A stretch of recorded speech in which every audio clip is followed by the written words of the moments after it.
Pour le groupe écologiste, Monsieur Denis Baupin, vous avez la parole. Merci Madame la Présidente. Madame la Ministre, dans quelques semaines, nous aborderons la loi sur la transition énergétique qui sera adoptée, je l'espère, dans quelques mois.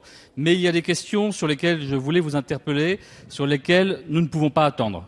Nous avons besoin de signaux pour renforcer et d'engager d'ores et déjà les actions en matière d'efficacité énergétique et d'énergie renouvelable. Il y a 3 sujets. Il y a d'abord la question des certificats d'économie d'énergie, et donc de la 3e période de certificats. Comme vous le savez, il y a un quota de 660 TWh CUMAC qui a été prévu pour la 3e période de certificats d'économie d'énergie.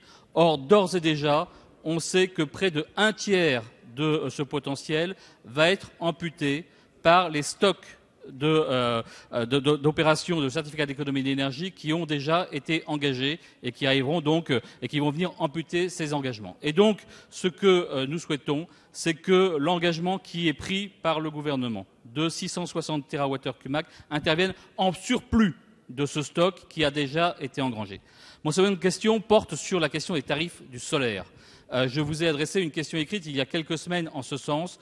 Le constat qu'on peut faire, c'est qu'aujourd'hui, le système qui a été mis en place prévoit une décroissance des tarifs accordés pour la production photovoltaïque qui se fait en fonction des projets annoncés et non en fonction des projets réalisés.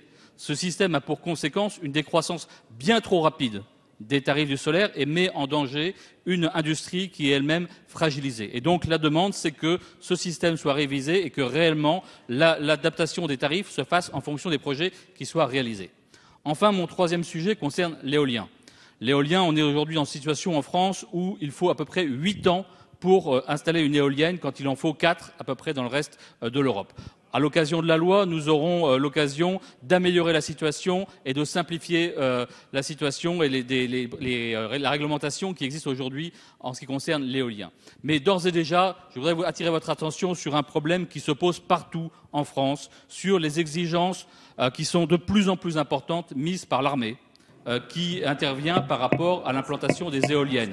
Alors certes, il y a des nécessités qu'on ne peut nier pour la défense, mais il y a une démesure dans les dispositifs qui sont aujourd'hui mis en place. Et donc, je voulais vous sensibiliser sur le fait d'interpeller votre collègue ministre de la Défense afin que les mesures préconisées par l'armée soient à juste proportion des besoins stratégiques.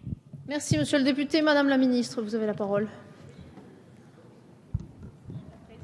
Monsieur le député, mesdames et messieurs les députés, d'abord permettez-moi de vous remercier pour l'engagement que vous avez sur la montée en puissance du nouveau modèle énergétique français. Sur toutes les questions que vous avez évoquées, nous aurons l'occasion d'en débattre lors du projet de loi de programmation de la transition énergétique.